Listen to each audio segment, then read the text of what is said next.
Hello and welcome to Georgia Bulldogs Live here on the Georgia Voice of College Football.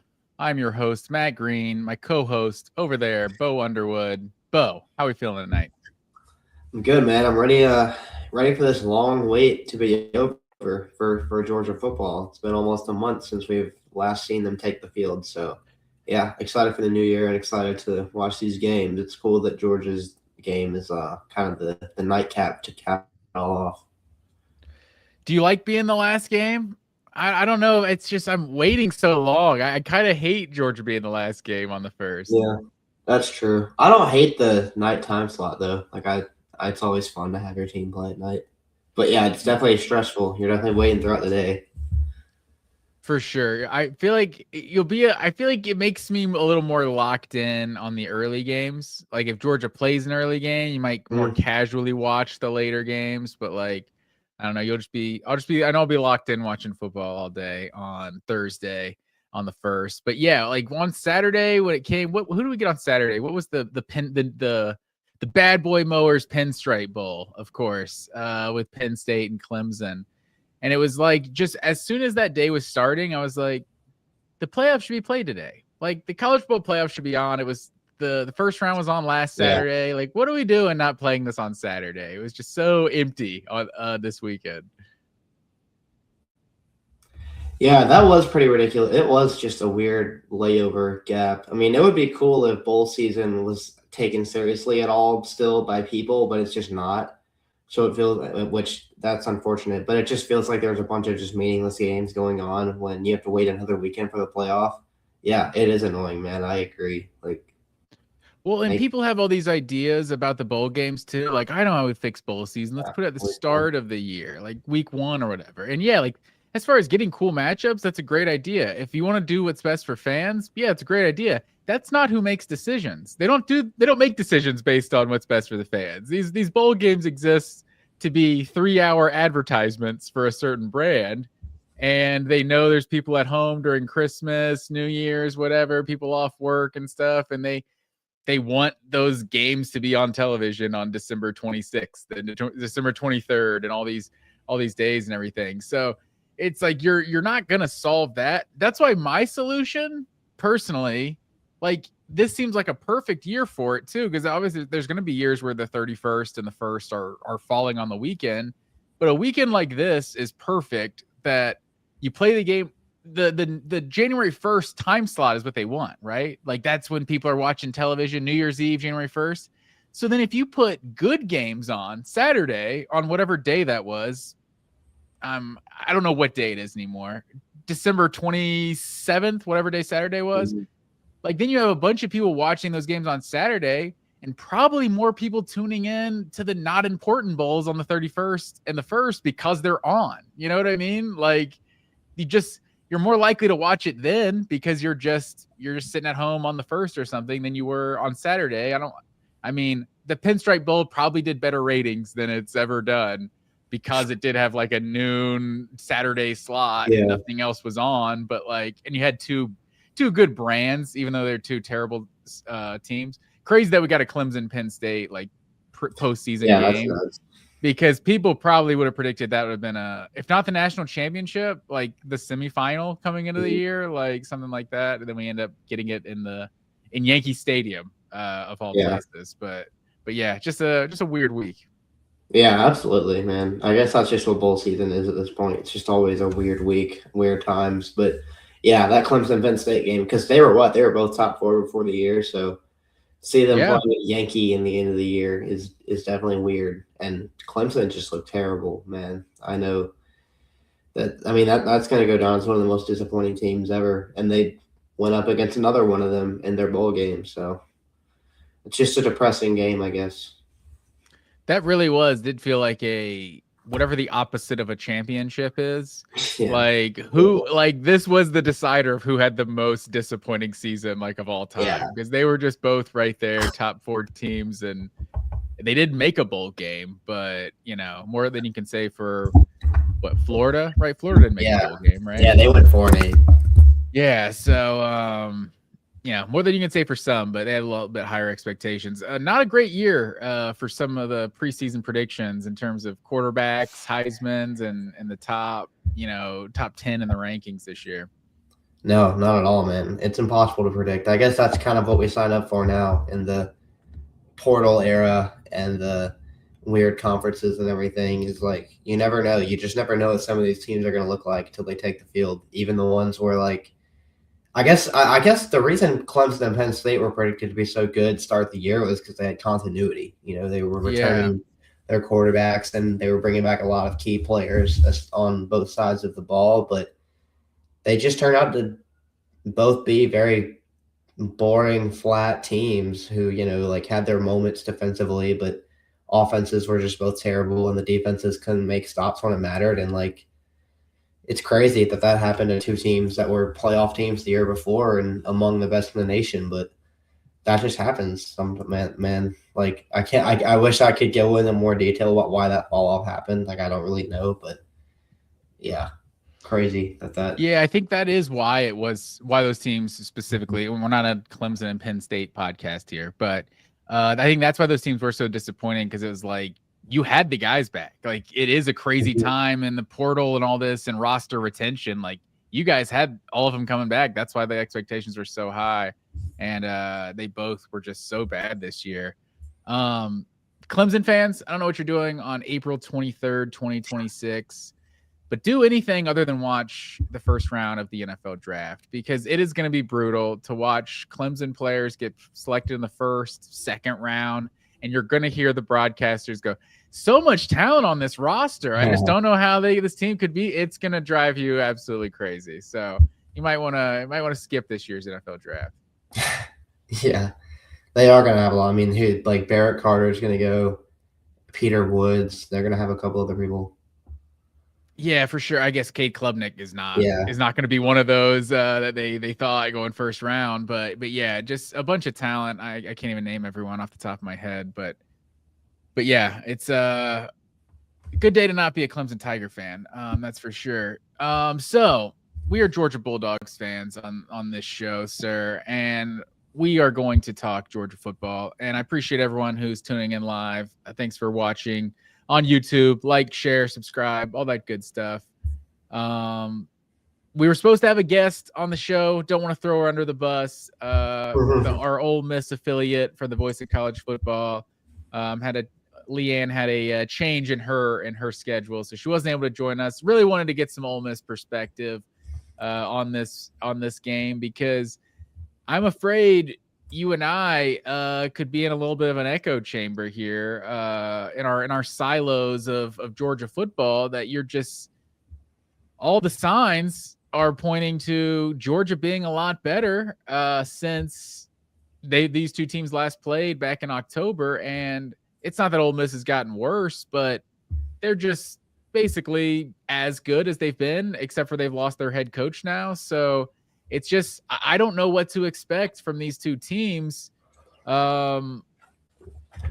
Obviously, I don't think they're both going to just be as flawless offensively as they were in the first matchup. But yeah, it's hard to think anything other than like Georgia's trending in the right direction, and they're just going to wipe out anyone in their path. Am I wrong?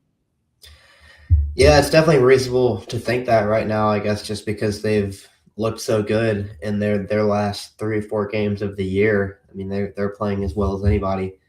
I guess we'll just have to see how much that big layoff between now and the last time they played a game affects them, because it's almost it's like 28 days or something like that. So we'll see if that cools them off or whatever. It should be a lot less turbulent of a trip for Georgia this year, considering last year at the Sugar Bowl they had that tragedy in New Orleans where the game got delayed by a day, and then Kirby Smart's dad dying right before the game. Like that, there was a lot of stuff going on before the game, a lot of really tough distractions. So they won't have that working against them this time. So I wouldn't be along with starting a backup quarterback. Yeah, exactly. A lot. I mean, there was a lot working against them. So I wouldn't be as worried about that this time around, especially since you've got more experience for Stockton. I mean, he's got like 14 games under his belt starting now. But Yeah, it'll be interesting. I think the biggest thing that I'm looking at personally is probably how much Kiffin not being there is going to affect the game, because I feel like he played a big part in why Ole Miss was able to have the crazy start that it did the first time these two teams played each other. And as much has been made, I know Golding has really emphasized, like we've still got Weiss calling the plays and we've still got all these players. Like we don't need Kiffin and all that, like Kiffin is a great offensive mind. He's a great offensive coach. He had Ole Miss in all the right spots last time around for the first 3 quarters. He had all the answers to the test per se, and he's not there anymore. And I'm really interested to see how that affects the game. Yeah, I mean, I think it's like the number one thing I'm thinking. It's like I know Charlie Weiss Jr. is still there offensively. Obviously, Pete Golding is still there defensively. But Lane Kiffin is just like not to use a Gen Z term, but his aura? Like he's just got an aura, right? Like obviously it's not, they didn't create that word, but the way the younger kids use it, you get it. I'm old at this point. It's just a vibe Lane Kiffin has on the sideline. I feel like it just, I don't know, a certain level of confidence, like just the level at which like it's 4th and short, like there's no hesitation, we're going for it. Like a sense of like, is it the same? Is Pete Golding as aggressive? He's a defensive coach. Does he, is he a little more hesitant to put his defense in a bad position? Let's go ahead and punt it away, play the field position game. Like, I don't know. Maybe they're just this is who they've been all year. Maybe Pete Golding is even more aggressive than Lane Kiffin is. Who knows? He hasn't been a head coach to this point, but I think it's just a question mark. I think I'm not going to say coaches don't do a lot in games. I think I do wonder how much a head coach does just in any one given game, in a 60-minute period, or obviously 3-hour period. But like these teams, they have their offense, they have their defensive game plan, they have their coordinators, position coaches, all that telling them what to do. Obviously, the head coach is going to have to make some of those tough decisions throughout the game. It just feels like whatever you are, whatever your collective, the sum of the parts is at Ole Miss, it just has to be slightly less without Lane Kiffin on the sideline. And it seems reasonable to expect, right? Yeah, I think it's more than just like a swag thing too with Kiffin. Like if you go back to the last time Georgia played Ole Miss, like there were multiple times where like you could see him on the sideline like yelling stuff at Chambliss. I mean, he has a pretty special, pretty rare ability to like just look at a defense and see the way they're lined up and guess what they're going to run. Just completely predict what the coverage is going to be. And he was doing that against Georgia. I mean, like that 75-yard touchdown they scored where, I mean, they just caught it, made one guy miss, and took it to the house. That was because Kiffin saw it before the snap, saw that Georgia was playing, with their DBs having 10-yard cushions and everybody else looking like they're about to blitz. He's just like, change it. He had them change it to that play, and the guy just made one guy miss and scored. So you're missing that. And I think that is a big deal against a team like Georgia. Like, we'll see, the Tulane game was a nice moment for them. It really was. I mean, they came out and looked really good. They took care of business. They did what great teams do when they're overmatched. But it also is very true that, like, they had a crazy talent advantage against Tulane. And it's tough to put as much stock into, like, what their offense is without Kiffin in a game like that. So I think these kinds of opponents, the Kirby Smarts of the world, are where you need a guy like Kiffin. And where if you don't have one after having previously had one, you really miss his presence, because he really is a unique offensive talent for as much as you can say about him otherwise. Yeah, for sure. I mean, there's other guys that, the term offensive guru is thrown around a lot, right? But like Josh Heupel, Steve Sarkisian, guys like that would probably fit that billing as well. And like, those are guys that have basically been shut down every single time they've played a Kirby Smart team. So you look at Lane Kiffin, like obviously Ole Miss had a lot of success last year, absolutely dominated Georgia last year, and then scored touchdowns on their first 5 drives in this first game this year. So Lane Kiffin seemed to be one of those few coaches that could kind of match Kirby Smart in a chess match. So, and obviously this game was played in Athens. I don't know that Athens, Georgia, Sanford Stadium is worth 8 points, but it might be. It might be worth a touchdown. So, what does that do to a one-score game now being played on a neutral site? Like, I think we all kind of remember games as, a final narrative, but it's like in the game, it was never that easy. Like Ole Miss, like we talked about, like what the Josh McCray 4th down, that was like what, mid 3rd quarter, and you were like, if Georgia gets stopped on this, the game might be over. And somehow Josh McCray was able to pick up that 4th and short. But yeah, I mean, what, at a 9-point lead going into the 4th quarter, Ole Miss did, before Georgia outscored them 17-zip in the 4th quarter. So it was just straight up like offensive clinic for 3 quarters on Ole Miss's side, and then Georgia seemed to figure some things out. So the thing I'm struggling with when it comes to like Georgia's like current form is it's kind of teams I haven't been a believer in that Georgia's beaten, that's made everyone a believer in Georgia. It's like I've kind of smack talked Texas for most of the year, like Texas is fraudulent, like they should have lost 2 or 3 more games, and then Georgia goes out and dominates Texas and everyone hypes them up. We both have kind of trashed Alabama at times that they're trending in the wrong direction. Then Georgia goes out and dominates Alabama and everyone hypes Georgia up. It's like, okay, I was just saying these teams weren't good. I want to kind of keep the same energy that maybe Georgia didn't just beat 2 juggernauts in Texas and Alabama, even though the vibes feel really good right now.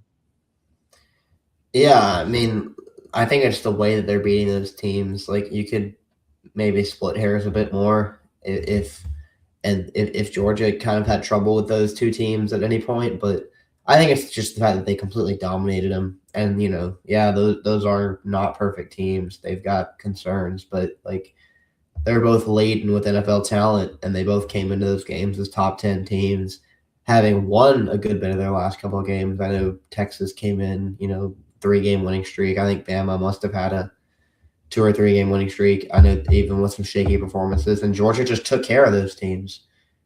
Just like Ole Miss came into that game, number 5 and undefeated and had all the momentum in the world, and Georgia beat them too. So it's like, I think this team's ability to just constantly get up and rise to the occasion in these big games is maybe the best thing about it. Maybe the biggest advantage when having a coach like Kirby Smart is his teams are just built for these types of moments. And it makes it a lot easier to trust them in big games like this, even though, like, yes, this is the exact game and the exact spot that Georgia lost last year. Like, I have from a Georgia perspective, like, I really have no doubt in Kirby Smart's ability to get his team ready for this game. Whereas that coaching is a little bit of a question mark with Ole Miss, with Golding stepping in for the first time, this being his first like huge big test. I know they had the Tulane game, but this is another level from that. And so I think that's definitely like, I know they've got all that staff still staying for this game, and Weiss and all of them are staying for the playoff, but I think that's as big of a thing to monitor as anything is the coaching angle in this one and the differences on both sides. Yeah, I mean, I think you have to, like, Georgia, Kirby Smart's coaching staff, just the amount of continuity on Georgia staff compared to what's going on Ole Miss right now. It's like Georgia probably wins this chess match, regardless of who the coaching staff is. But you have these guys that are also, have 2 roles currently, maybe splitting time in Baton Rouge and Oxford at times. Like, I'm sure it's some level of a distraction. It's a greater than 0% distraction, So, who knows how that's gonna truly impact the game. The fact that you've seen Kirby Smart teams, now he's 4-0 in rematches and same season rematches. Like, you've seen like the adjustments Kirby Smart can make in a game where Auburn absolutely dominates Georgia back in 2017. And then Georgia puts the shackles on them in the SEC championship. Like, the same with Alabama, scored 24 in the first half. And then they do basically nothing in the rematch, do nothing in the second half of the first game, and then do nothing in the rematch. the fact that Georgia appears to be really damn good at making these adjustments, once they know what you're going to do to try to beat them, they are very good at figuring out ways to stop that. It's just there's so many of the coaching advantages, I feel like, that point in Georgia's favor. Yeah, absolutely. And I mean, I think it's been pointed at multiple times this season. You and I have probably said things alluding to it as well. Is that fourth quarter performance that Georgia had against Ole Miss and the adjustments that they made are really a turning point in the entire season. Like Georgia's defensive improvement, I think, has been a bit more gradual than maybe we act like it's been. We want to make it like there's one moment where they like had a switch flip, and it doesn't really work like that. But if you were going to do that, if you were going to highlight a moment as maybe a particular point where things started to change, it would be that fourth quarter where they got destroyed in the first 3 quarters of that game. They allowed 5 touchdowns, first 5 possessions, like 350 yards and everything like that. That fourth quarter, Ole Miss had like 1 yard per play, less than 15 yards of offense, got nothing going. And it's because Georgia went from playing, these vanilla zone coverages where they didn't want to put their secondary in tough spots to just playing press man coverage and trusting their DBs to, play football and win. And that made all the difference. I mean, they locked them up the fourth quarter doing that. And ever since Georgia's defense has been more aggressive and been more committal to, trusting their defensive backs, it's made all the difference. And it's been a huge reason why this defense has turned around the way it has. So, yeah, that's the coaching thing, making that adjustment and then continuing to roll with it after it works and, continuing to believe in your guys, trust your guys, and make adjustments as they go. Like, this Georgia staff has been pretty big time this year. Yeah, I'm with you. And to your earlier point about like this is, the exact same game Georgia played in a year ago, as I guess they were the 2 seed. They should have been the 2 seed, but that's another conversation. Coming off the SEC championship, end up with a bye in the first round, playing in the Sugar Bowl. It's just crazy how much different the vibe is right now, because even after the SEC championship, I'm still talking to my Georgia friends saying, is this team even good? Like, I don't even know if this team's good. They just won the SEC. I still don't know if they're good or not. It was just such a weird season. Like this team, there was kind of the narrative about this team early in the season that they they get off to the slow starts and then they turn it on in the second half. And I kind of rejected that the whole time. It's like, I don't think they were like flipping a switch. I think they're just kind of a blue collar, gritty team that's kind of finding ways to win. They're not like this juggernaut. They're just finding ways to win.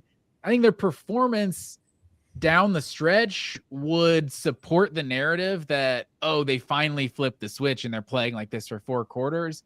I just don't think that does it justice how much this team has like truly improved over like the 13 games they've played to this point. Like I think through 4, 6, 7 games, I don't think they were that good.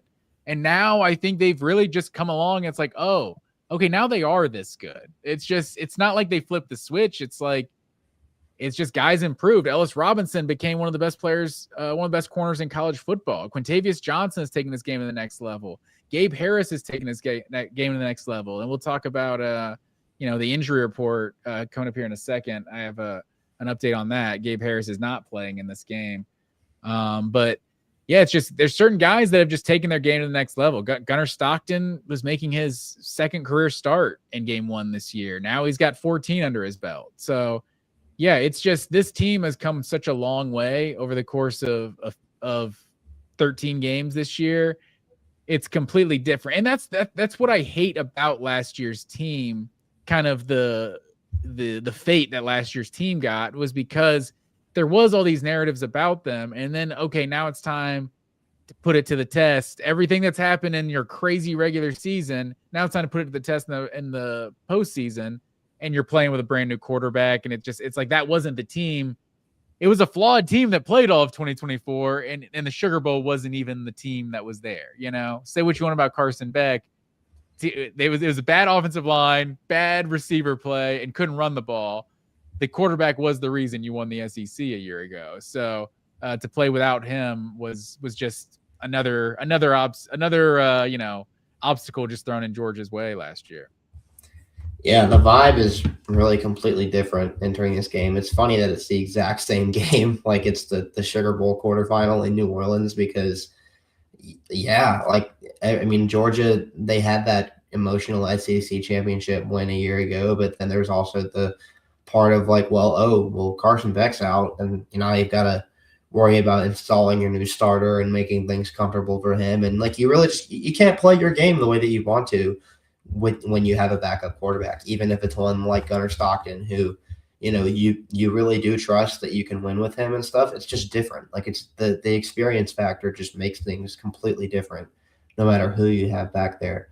So the fact that he's got this whole year under his belt, and now mind you, the fact that his best performance of the year came against this exact same team, that's huge. That makes a big difference. I mean, like we've seen Stockton rise to the occasion and really ball out against this exact team, and I think that's a huge deal. I know Ole Miss though, like as much as maybe they haven't had as much of a discernible like improvement or crazy turnaround or something the way that Georgia has this year, but like they've got plenty of reason to be juiced up going into this game too. Like Princewell Umanlian, I think it's how you pronounce his name. I might be butchering it. He didn't even play in the last Georgia game, and he's become one of the best edge rushers in the entire country, one of the more disruptive pass rushers in the SEC, and he's going to be playing in this game. Like, there's a lot different about these two teams entering this one, where I feel like you can't overlook it. Never mind the whole Kiffin thing. Yeah, and it's such a weird schedule. Not that I'm sitting here like Ole Miss didn't play anybody, but it was not one of the more difficult SEC schedules this year. Like after the Georgia game, you won at Oklahoma. Like that's their best win of the season. And then you finish South Carolina, Florida, and at Mississippi State. Like they could have improved down the stretch. They just didn't have any marquee opponents to do it against, basically. But I mean, to go at Georgia, at Oklahoma back-to-back weeks and put up 35, 34 points in both of those games, like I'm not looking at Oklahoma's schedule right now, but 34 has got to be close to the most points anyone scored on them all season. I would guess that is the most. But yeah, it's Ole Miss is a damn good team. And Trinidad Chambliss, I think, is one of the more dangerous quarterbacks in this entire tournament, honestly. Like, I think Trinidad Chambliss, I feel like, is the ultimate X factor. Really, I think the only way Ole Miss can win this game is if Trinidad Chambliss absolutely goes off. Because Kyron Lacey is a baller, but I mean, what did he have? I think 13 for 30 in the first. What did I say? Kyron Lacey? Yeah, Kewan Lacey. Kyron Lacey, RIP, right? Yeah, LSU? Yeah, RIP Kyron Lacey. Man, did him dirty. But yeah, Kewan Lacey, as good as he is, I just don't see Ole Miss consistently running the ball on Georgia's front in this game. Yeah, I don't need. I mean, I think it will take an improvement in the running game from last time, and I don't know how confident I feel in Ole Miss being able to do that, considering the fact that Kewan Lacey's not even all the way healthy. He's got a bump shoulder, and he's going to play. I think they've got him listed as probable or something, but that's still a factor to look into, where like Georgia's got a pretty tough run defense that in order to beat them, you have to sustain long runs or sustain long drives with short intermediate runs and, break tackles and be physical. And it'll be hard to do that with a bump shoulder, never mind how that might affect him in pass protection and just overall his overall snap count. Like that's going to be something to look at for me. I don't think he'll be able to be the same type of player, which is concerning considering the fact that I know I think he had 2 touchdowns last time they played, but he only rushed for about 30 yards. So it's not like there's great precedent with them in this game anyway. Like Georgia's just a tough team to run on. I don't think they're going to be able to do it. I think if Ole Miss wants to win this game, it's going to take a Herculean performance by Trinidad Chambliss, which he's capable of. I mean, he's one of the best quarterbacks in the SEC. He shredded Georgia last time. I mean, he was just hitting the soft spot in the zone defense all day long. Even in, I know the fourth quarter, their offense kind of fell off a cliff, but like, man, he was really cooking them up for a while in that game. And he's a really good runner. I mean, his legs are definitely a weapon in this game. And I think he's going to have to do a lot of damage on the ground against Georgia. I think that's where he can really hurt them, and they're going to need him to do that if they want to win this game. Like Ole Miss, I know that it was a shootout last time and they lost, but for me, Ole Miss I think needs to kind of have this one be a shootout if they want to get the win, and that's going to take a huge shambles performance. Yeah, I think so as well, because here's the injury report right here that was just put out earlier this week. And they list Keywan Lacey and Daquan Wright actually as probable and Caleb Odom as questionable. So both of their good tight ends, having some sort of injury issues, but Daquan Wright expected to play. Daquan Wright, I think, is listed at like 6'4". I swear that dude looks like 6'7" on the field. Like he looks giant. Yeah, that guy, he's crazy. Yeah, he's a beast. He had a lot of success against Georgia in the first game, but you see Georgia there.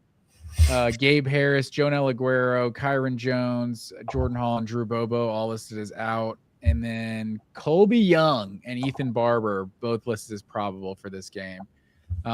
That's wild. I don't know which of those I'm more surprised about. Ethan Barber's injury was just obviously Colby Young's a bigger impact injury, but Barber's injury, I don't even know did they even show a replay of it? Like it was just bad. It was just he had an air cast or something. I mean, it looked really bad. Yeah. Well, that was the goal line stand, right? Was it Austin P? I had like the goal line stand right at halftime. That was the play I think he got hurt on.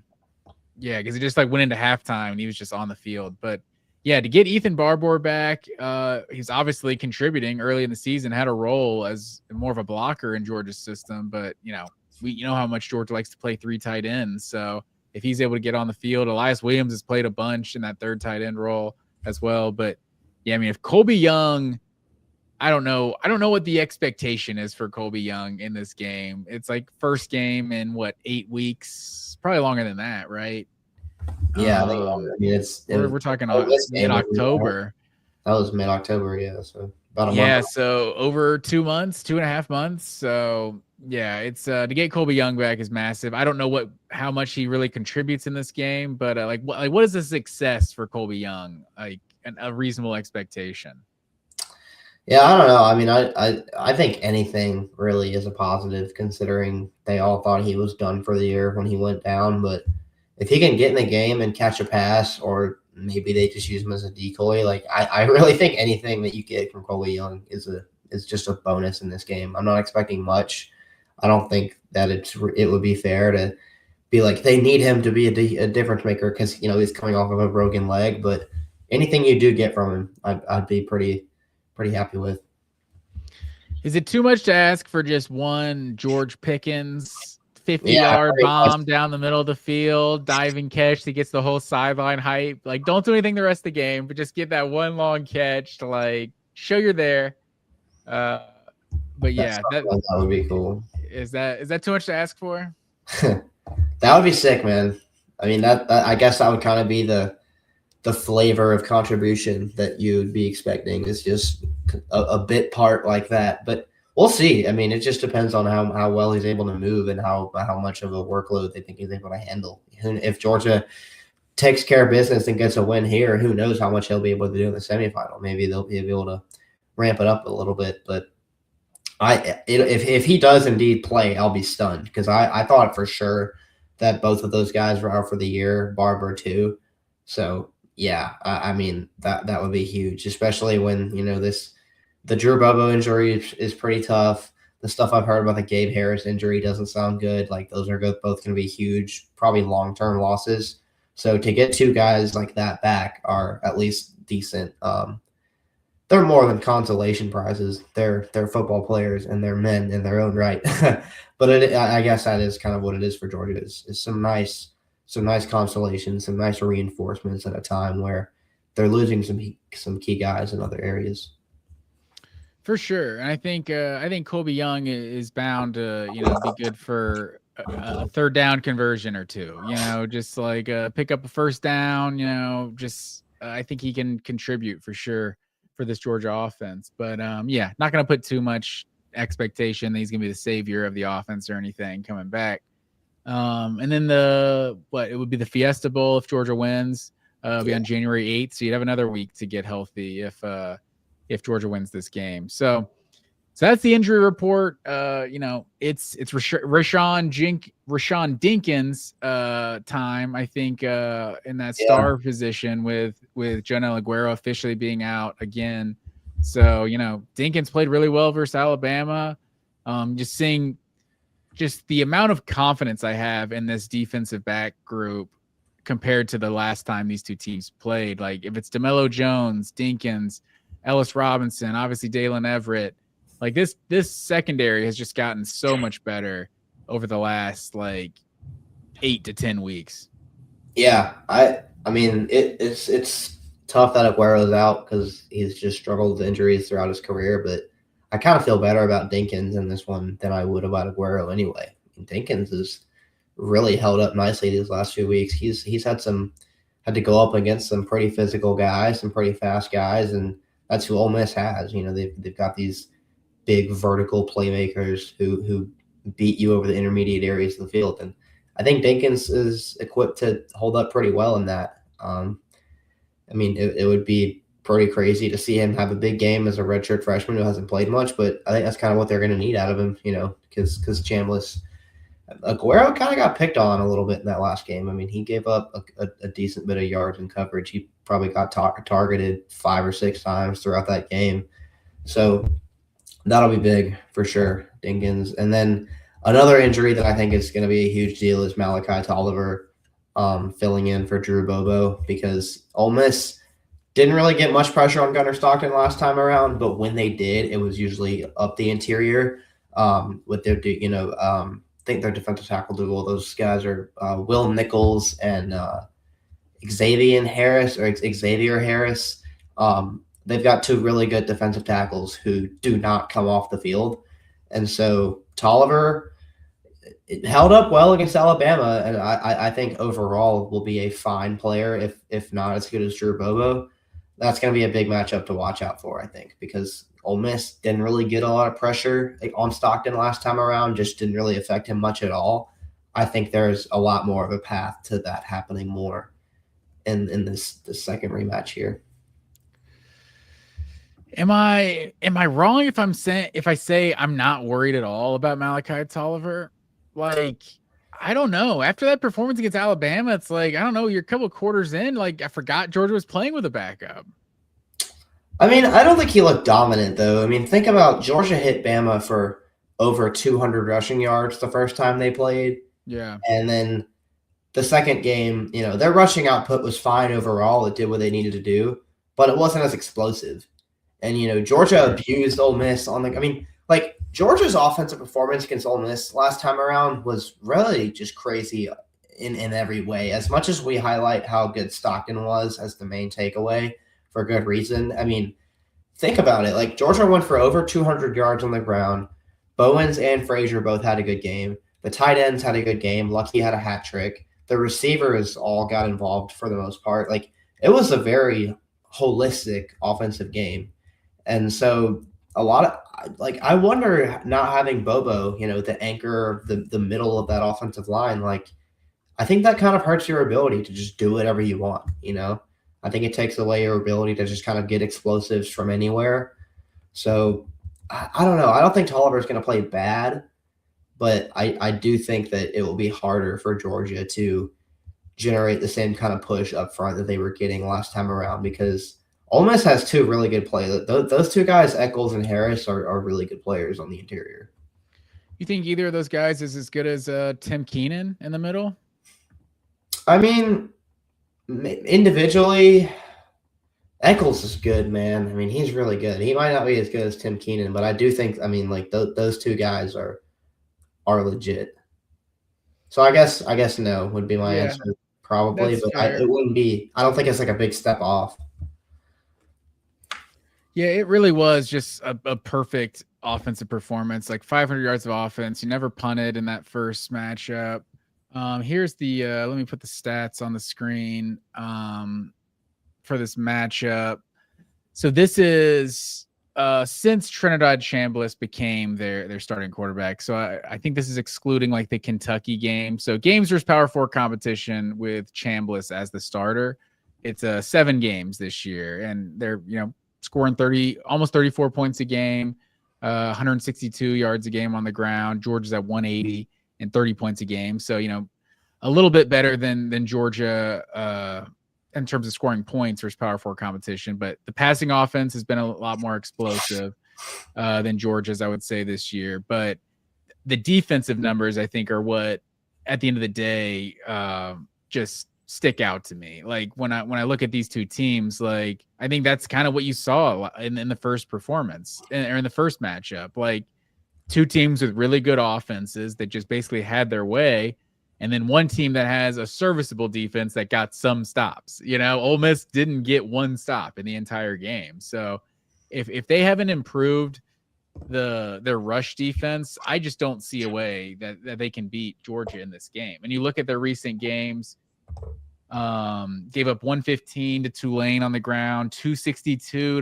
to Mississippi State on the ground, 108 to Florida, 50 to South Carolina, and 136 to Oklahoma. Those are all the games since the Georgia game. So Arkansas they have 221 to Arkansas, but I also feel like I'm sure Taylon Green was a huge part of that. Like you can't recreate that. So, but yeah, even Kentucky ran for 170 on them. Tulane ran for 170 the first time they played. Like I don't see them slowing down this Georgia run game with Nate Frazier and a healthy Chauncey Bowens, and obviously Gunnar Stockton becoming a bigger and bigger part of this running attack. Yeah, Bowens should be healthy this time, actually, which is huge. They haven't had him healthy in a while. Yeah, I know Tulane had to pretty much abandon the run during the first half because they got down by so much, but they had a running back go for like 5.5 yards per carry against Ole Miss. And I mean, watching that Tulane Ole Miss game, Tulane was moving the ball early, and if there were a couple plays that they didn't make finishing drives where if they had made them, it could have been a competitive game. It could have been a 4-quarter game. And I just feel like those were the kinds of plays that a team like Georgia is not going to miss out on time after time. They're going to be able to move the ball on this Ole Miss defense, and it's because, yeah, like you said, the run defense has just not been great pretty much at all this year. I mean, it's been the biggest weakness for a team that otherwise has looked pretty good. I mean, they've been able to rush the passer pretty well, and obviously their offense is super explosive, but it's allowed teams in Georgia especially, to kind of take control of the pace of the game a little bit. And that's what this Georgia team wants to do, is run the ball. And yeah, Stockton can run the ball. Frazier's having a career year. Bowens is having a career year. The offensive line is playing really well. I know the Bobo injury stings, but there are still 4 other really good players on that line, and Tolliver's filling in pretty well. Like, I kind of think that, yeah, that's the biggest constant that we can look at is like, I'd be stunned. I don't think Georgia's running game is going to be as explosive without Drew Bobo, but I'd be stunned if it doesn't just keep them on schedule and helps them just not, avoid 3rd and longs, and helps them just kind of keep things going and go on these long drives. Like, that's just a superpower, man. And it's exactly what you need to have offensively to kind of counter an explosive offense like Ole Miss. So, yeah. That'll be big. So when you look at Trinidad Chambliss, Georgia's last 3 games, they've played Arch Manning, Haynes King, and why am I blanking on Ty Simpson? Yeah, I was thinking whatever. I was blanking on the first name. Played Arch Manning, Haynes King, and Ty Simpson the last 3 games. How do you think Trinidad Chambliss stacks up compared to those other 3 guys? You think he's better than all 3 of those quarterbacks? Or do you think he's better than any of those quarterbacks? I think Arch might be better than him, but I think he's better than the other 2 guys. Oh, interesting. I mean, like, Chambliss is pretty elite, man. Arch is probably just a little bit more physically gifted, and I don't think he gets enough credit for how good he was in the second half of the year overall, but I digress. Chambliss, man, like, that guy is a beast. I mean, hitting the intermediate areas of the field, he is just automatic. His ball placement is really great, and it allows the receivers to just take off running the second they get the ball. I mean, he walks it to him practically.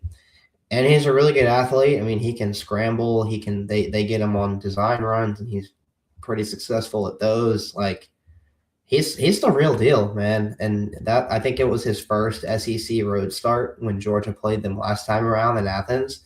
He's had a lot. I mean, if we're going to talk about how much Gunnar Stockton has grown and how much his experience is a factor in this game, we've got to give Chambliss the same credit because he's looked like a completely different player lately. And he's only, I mean, with as much outside noise has surrounded this program lately over the past month and a half, especially, Chambliss has quietly just continued to improve every single week, even since the Georgia game where he was really good for most of that game. Like, he's a baller, man. And I think that the path to Ole Miss winning is just a superhuman performance like him from him, where, you know, he accounts for 4 or 5 touchdowns and gives Georgia fits through the air and on the ground. Like, I think they're going to need him to do that, and I don't think you can. I don't think that will happen. I think Georgia's defense is not going to allow a superhuman performance from one quarterback like that. But I think he's capable of that, and like he's a really good player, man. Yeah, I agree with you. So looking at, I'm just trying to kind of figure out like who's like the best like matchup, like who's like the best like, you know, projection, like, because he's got a little bit of all of those guys, like in terms of like Haynes King. He doesn't run like Haynes King, but he's definitely a dual threat. Probably runs more like Arch, but he seems quicker, like just a quicker, just more elusive athlete than Arch. I feel like he has some Kyler Murray to him. I'm not saying he's got that level of speed that Kyler Murray has, but he definitely has some wiggle. But like, you know, I guess passing stats wise, probably similar to what Ty Simpson did this year as well. So, and you just look at what Georgia did against those 3 teams. And obviously it was the second time they played Alabama, but 10 points to Texas, 9 points to Georgia Tech, 7 points to Alabama. Like, this defense has been so good. And you look at especially the run defense, like Alabama, like hasn't run the ball well in most of their games this year. They still came into that game against Georgia averaging like 100 yards a game on the ground, and they had -3 against Georgia. Like Georgia Tech came in averaging 200 yards a game against Power 4 competition, had 69 yards on the ground against Georgia. Even Texas, I think, has struggled running the ball this year too, but they were averaging like 90 something yards a game coming into that Georgia game. Had 23 yards on the ground. Even Ole Miss. Well, let's see. What was Ole Miss before that Georgia game? I guess if you just removed the Georgia game, Ole Miss this year against everybody else allowed or averaged 188 yards a game on the ground. Had 55 against Georgia in the first performance. So it's just it's hard to.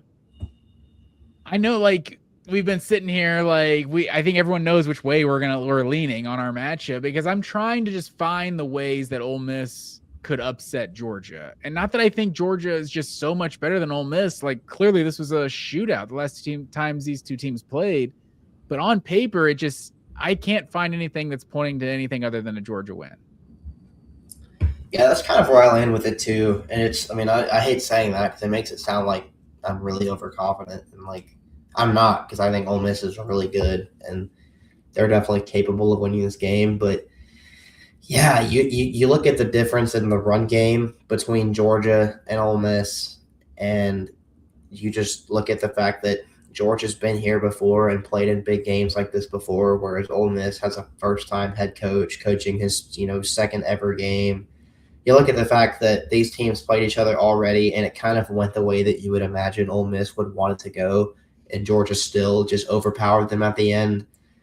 You look at how much better Georgia's defense has played lately, and the turnaround they had in the middle of the game or towards the end of the game when they last played. Like, there's just a lot of things working in Georgia's favor, man. And I agree. Like, it's tough to look at it and really rationalize Ole Miss just playing better than them for 60 minutes.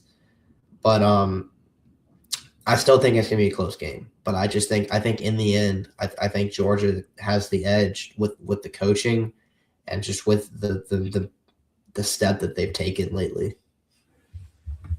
What is the vibe on in the Georgia fan base if Ole Miss is up 14-0 at the end of the first quarter of this game? I don't think it'd be too much reason to panic. Like, obviously they would panic, and like that's bad. I mean, like it going down 14-0 is bad, especially against a team that scored 5 touchdowns first drives against you last time. But I wouldn't turn the TV off or anything. No, I'm with you. I think the good vibes could shift very, very quickly if that happens. Because like I feel like mid-season we're kind of like, hey, you know, whatever the Florida, I can't remember what the Florida score was at halftime, but it's like around the Florida game, you're like, hey, this is who we are. You know, we're just finding ways to win. It's never pretty, but now it's like we've been spoiled. Like Georgia Tech, we had a little bit of a taste of it, but like those Texas and Alabama wins, it's like now Georgia fans are expecting domination again. So I don't know. Part of me wants it to be a really close game so we can bring it back down to the equilibrium. But yeah, I think there's a lot of Georgia fans that expect to dominate this game, and I just don't think I'm all the way there. Are you ready? You ready to do your picks? You want to make our predictions now? Yeah, I think we can. I can start. Yeah, go for it. Oh no, were you about to go? You can. I was just saying words, but yeah, go for it. Give me your prediction. I mean, yeah, we've kind of already just now basically alluded to it, but I think Lacey being banged up is going to be a bad thing for Ole Miss run game. I think it's going to kind of make them one-dimensional early and put a lot on Chambliss's plate early.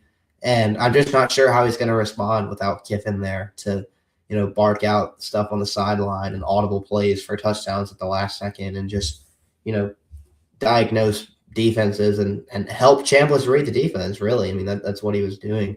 I think not having him there is going to be a huge disadvantage, even if Weiss is still calling the plays. And then on the other end for Georgia, the Bobo injury, I expect to make the run game less explosive, and I expect there to be more interior pressure on Stockton than there was last time around. So probably won't be as many offensive fireworks as last time, but I do expect them to be able to run the ball well enough. And I expect them to their receivers and their playmakers to make enough plays when it matters. I trust Stockton in a game like this. So I expect Trinidad Chambliss to play really well and give Georgia some problems on the ground. And I think that he's going to keep them in the game just because he's just been a really good player lately. But overall, I think there's just too much working against Ole Miss. I think there's too much going for Georgia this year that wasn't going for it last year, to where I'll predict 31-20 Georgia final score.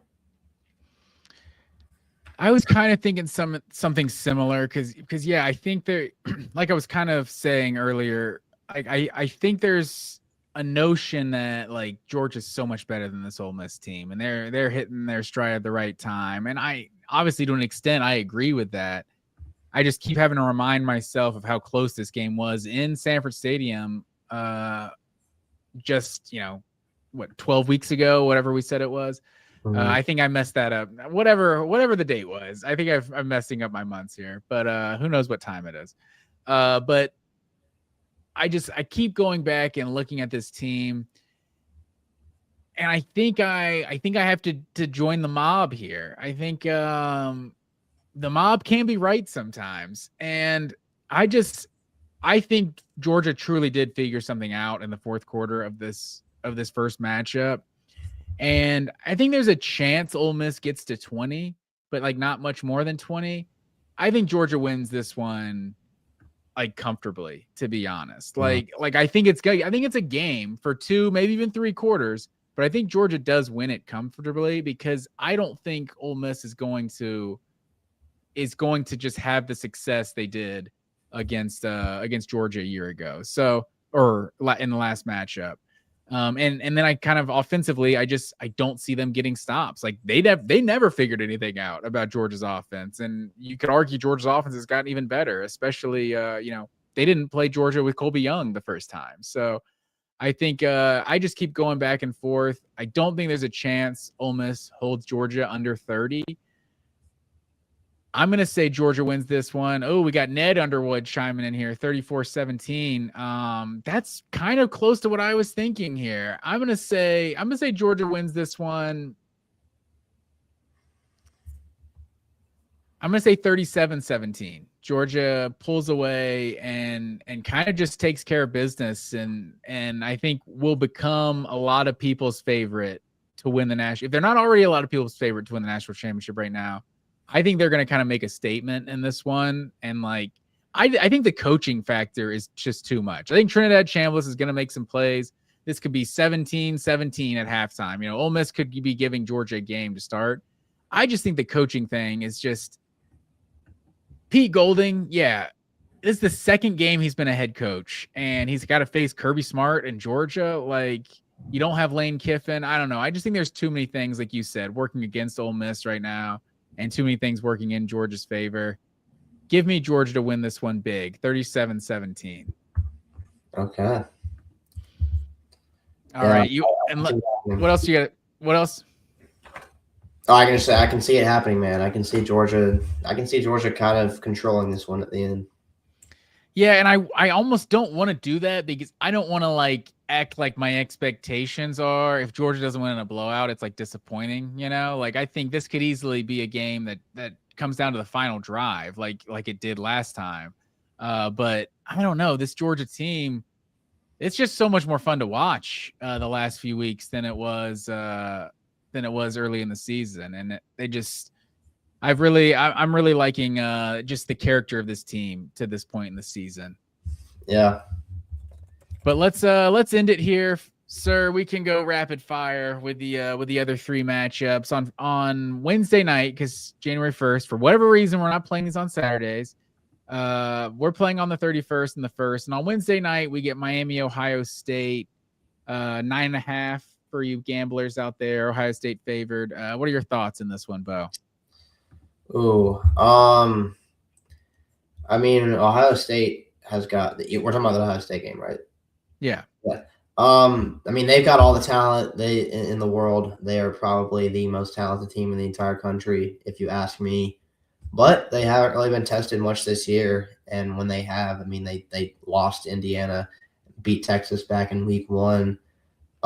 Miami, coming off of that crazy slugfest defensive performance, offense just didn't really do much to inspire me. I know the running game looked really good. I don't think it's going to be as hyper efficient against Miami, or against Ohio State, rather.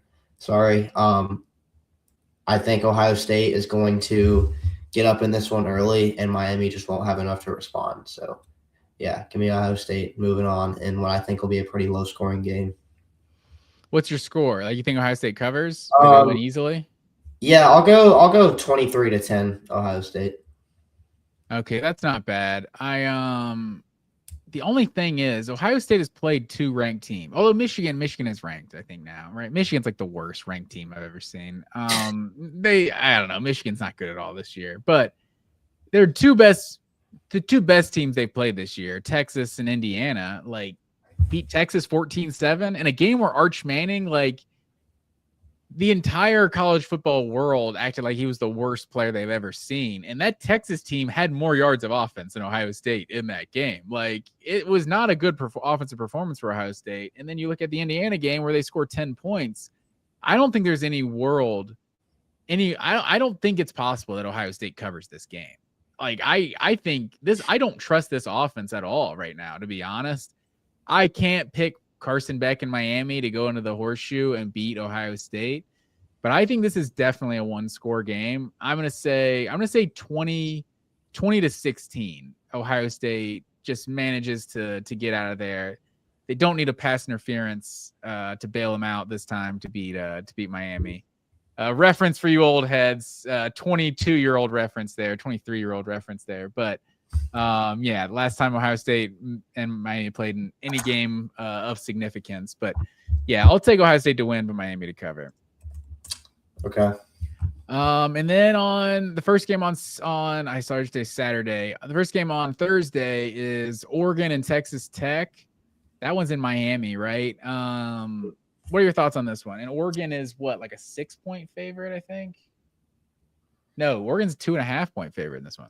Yeah, these are the two teams that I definitely have watched the least this year and know the least about. But Oregon has, I know, really kind of hit their stride after losing to Indiana in that epic overtime game.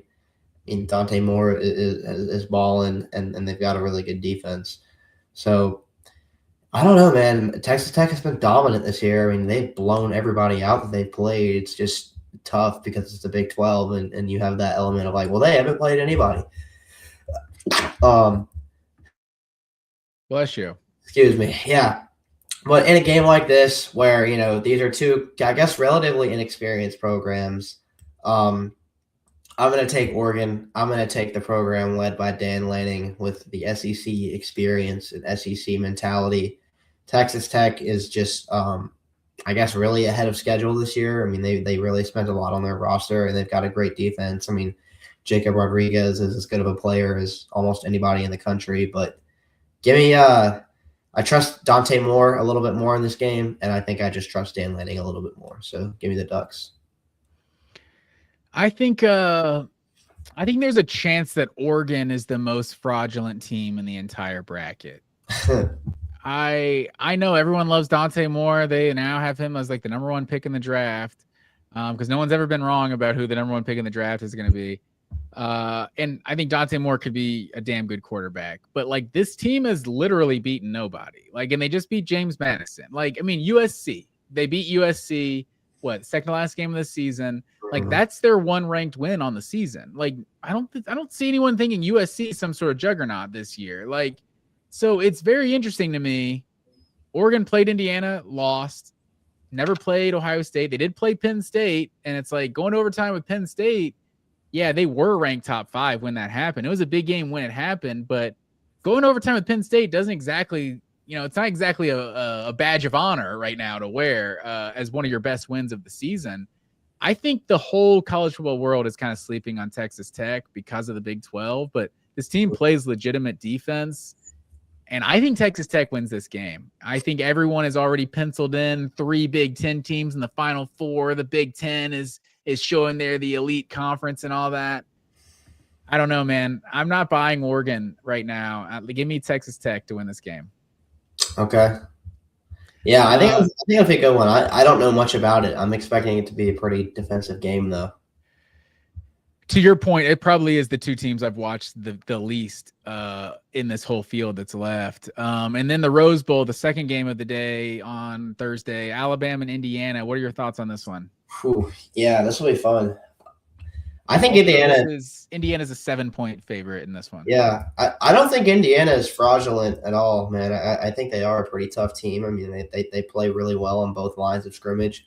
They've obviously got the Heisman winner at quarterback, and Surratt is a pretty legit top option. I think for me, Alabama's just inability to run the ball is what I can't get past. I mean, Indiana's got an elite run defense. I think it's top 5 in the nation in terms of yards per game, or at least pretty close to that. And I just don't think you can make a deep playoff run with the complete inability to run the ball. I just think that's going to put you in too many unfavorable situations over the course of a game. And as good as their receivers are, there's some weird stuff going on with Ryan Williams right now.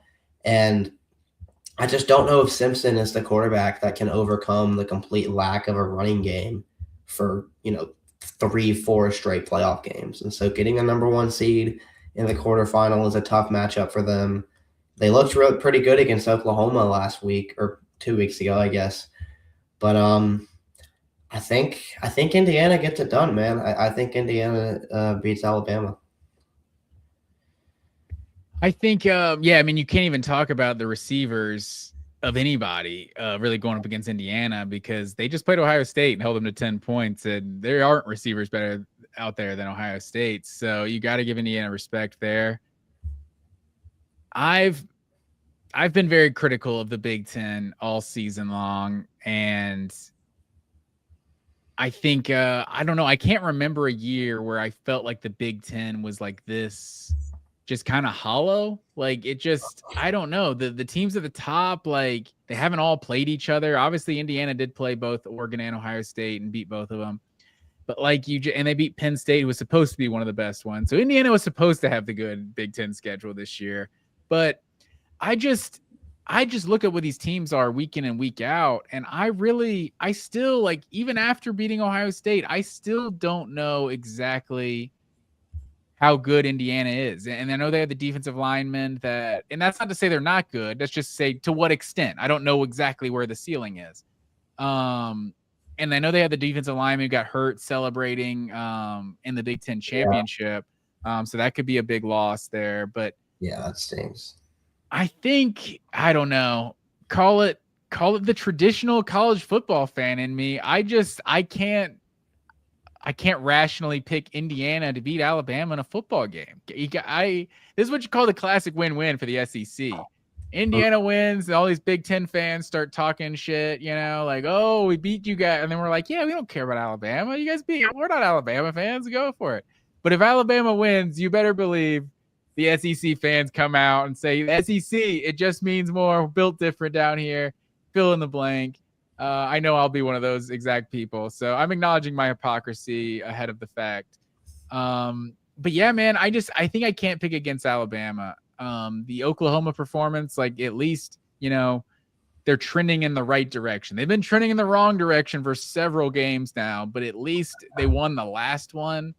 And I don't know, just when rubber hits the road, as they say, I got to pick Alabama over Indiana. We saw the 8-1 upset in last year's bracket. I think we see a 9-1 upset this year. Man, it would be so lame though. But yeah, I can see it happening. I mean, Alabama's a really talented team, and they played really well against Oklahoma. But I've taken quite the liking to this Indiana team. I hear. So, are you taking Indiana to cover the 7-point spread? I don't think they'll cover. If I had to give a score prediction, it would be 20-17. But I think that should be a good one, man. I'm expecting a pretty physical game. Bama, they're hot, man. I just don't know how long they can get away with not being able to run the ball. Yeah, and I think the weather could be an issue in this one from what it sounds like. Even though it never is in the Rose Bowl, it sounds like there could be some rain. So that definitely does not help a team that cannot run the ball at all this year. And the last thing we'll say about Ole Miss, Georgia, I got a prop bet for you, sir. Over under 0.5 sideline interference calls in this game. Oh man, I think I'll take the under. I don't think that will happen again. Yeah, I don't see that ever happening on a Kirby Smart coach team like ever again. Yeah, those SAEs on the sideline better be on their best behavior. Absolutely. Well, that's all I have, sir. I'm excited for a great game on Thursday night, and this game will probably be ending close to midnight, so we will be coming to you with our instant reaction, our post-game reaction at noon on Friday on January 2nd, so check us out then, folks. But I appreciate everyone who's tuning in. T-Bone, shout in the comments with the Go Dogs. Appreciate you watching as always. Also shout out or RIP to Matthew Stafford's MVP chances. I don't know. He may have just given that thing away against the Falcons last night, but yeah, maybe. I don't know. Real disappointed, but damn good dog, Matthew Stafford, having a great season. Maybe he can still win another Super Bowl, but I don't know. I've been rooting for that MVP all year, and I don't know that it's going to happen now, man. Oh yeah, no, I think Drake May has it locked up now. Yeah, what can you do? Anything else from you over there, sir? Oh man, that's all I got. Looking forward to a good day and a half of college football, though. Hopefully these games are actually good. Hopefully, if they're not good, it's hopefully it's just because it's a blowout in Georgia's favor. But yeah, I'm really excited. I've talked a lot of smack about the Big Ten this year, so we're gonna see all three of their teams in action in this Elite Eight. Do we call it the Elite Eight in college football? I don't know. Whatever we want to call it. Yeah. But that's all I have, sir. Hopefully the Bulldogs go out there and get a W on Thursday night. We will talk to you Friday at noon. Until next time, go Dogs. All right, go Dogs. College football is even more exciting when you've got some action on the line, and the games are even better when you're cashing in. And the Voice of College Football is the place to be to get the greatest value. Start with my picks. 75% against the money line, 58% against the spread, and I've got a 40-plus year track record. 11-0 in the college football playoff for me last year against the money line, 8-3 against the spread. And I'm just the warm-up act. Steve Merrill of Wager Talk is our ace in the hole, showstopper. 7 years with the voice of college football, over 30 years in the industry. Steve gives us analysis on all the big games, but you can't miss Steve's weekly under-the-radar pick. 28-12 against the spread the last 3 years. You also get picks from some of our top analysts here at the Voice of College Football, including Corey Bratta, Matt Zemek, and Steve Dace. Check out those numbers. Become a YouTube or Patreon member for just $99 per month. Go to the main channel on YouTube, click join, and then select a betting tier. Do the same thing on Patreon. Make 2025 a winner now.